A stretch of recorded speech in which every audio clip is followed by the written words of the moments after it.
Ivory Coast across the water, there where the people are sitting is Ivory Coast. And on our side is the Liberian side. So all those that are sitting over there, they are all refugees who have been here for a period of time, since the 25th of February. But the problem here is that no NGO have been given subsistence.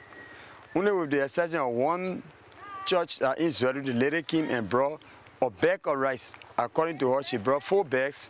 She left 1 bag to same way she started dropping one bags until the last bag she was able to drop it. Since then, there have been no supply for them. There is no medication, no communication, nothing. Things are very, very tough on them. Mostly the female, women and children, they are too much. The men are not coming. Before then, we registered more than 3,000 women and children. The men were behind. But now, this is the time now. As the fighting intensifies, the men are coming small. But majority of them, the men are there, they are protecting their properties. Because as they leave, some of their children or people come and bugger around their homes. So this is the list.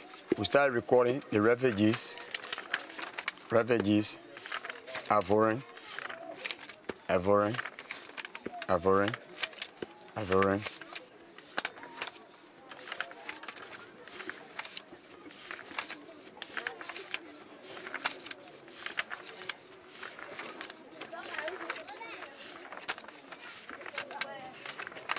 Pour préserver notre vie, nous sommes tenus de partir des lieux. Nous sommes partis comme ça à pied, sur presque une distance d'une 60aine de kilomètres à pied. Par rapport à la situation de guerre que je me suis retrouvé ici avec toute ma famille, mon père, ma mère, ma femme, ma belle famille, et presque tout le monde ici aujourd'hui, nous sommes là dans ce petit village, réfugiés ici. La poisson, mais ouvre le voir. D'accord. Attends, elle va détacher le sac. Ok. Voilà la poisson là. Voilà. Oui, mais on ne peut pas toujours continuer de fuir.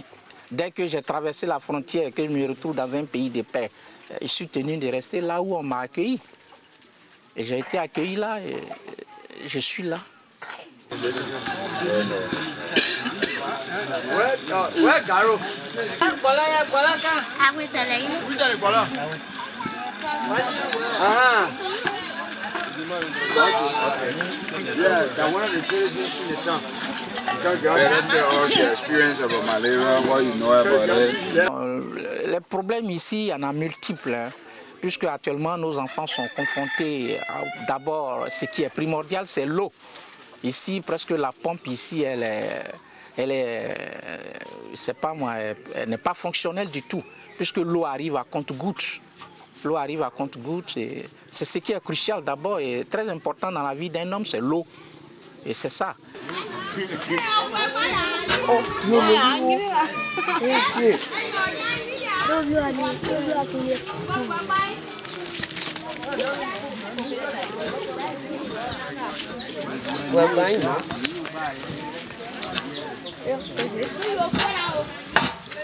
Oh, t'es là, n'y a mais dedans. Voilà, on te voit, là. Ah, dis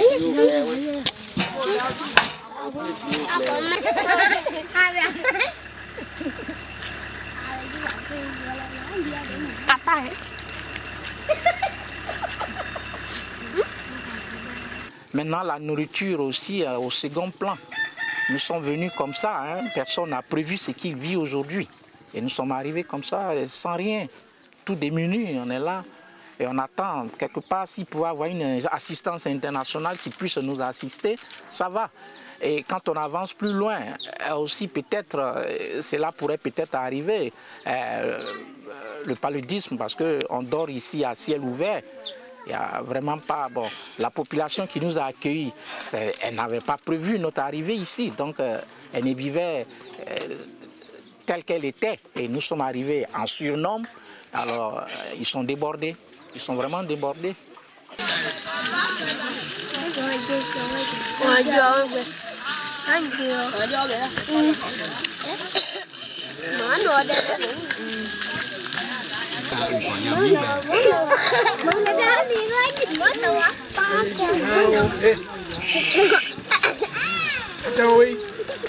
Oui, le problème des maladies se signale, c'est parce que ce qui nous sauve, bon, il y a un petit centre de santé, disons à une trentaine de kilomètres du village, sur la grande voie qu'on appelle Bolekin quelque part. Et tous les jours que Dieu fait, nous sommes obligés de courir par là, aller soigner les enfants. Sinon déjà ça se signale, hein, ça se signale. Parce que vous savez, la santé, la base de la santé, c'est l'eau. Hein. Et quand l'eau n'est pas, c'est pas ça, on court toujours à des risques de maladies. Ça, c'est inévitable.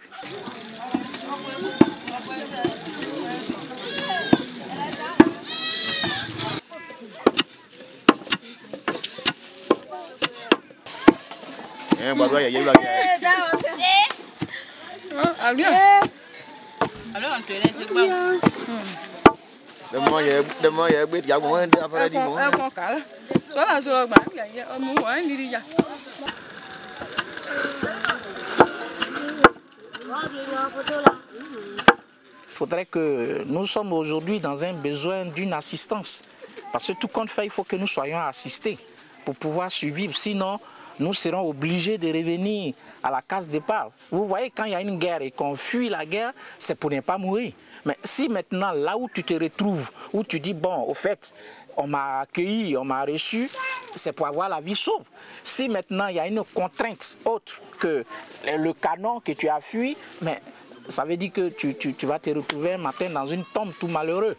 Donc, il faut vraiment que les gens pensent vraiment à cela. Les gens, il faudrait qu'ils pensent à cela, sinon ça serait une catastrophe humanitaire. S'il n'y a rien, s'il n'y a pas d'eau, s'il n'y a pas de nourriture, vous imaginez qu'est-ce que nous allons devenir? Qu'est-ce que nous allons devenir?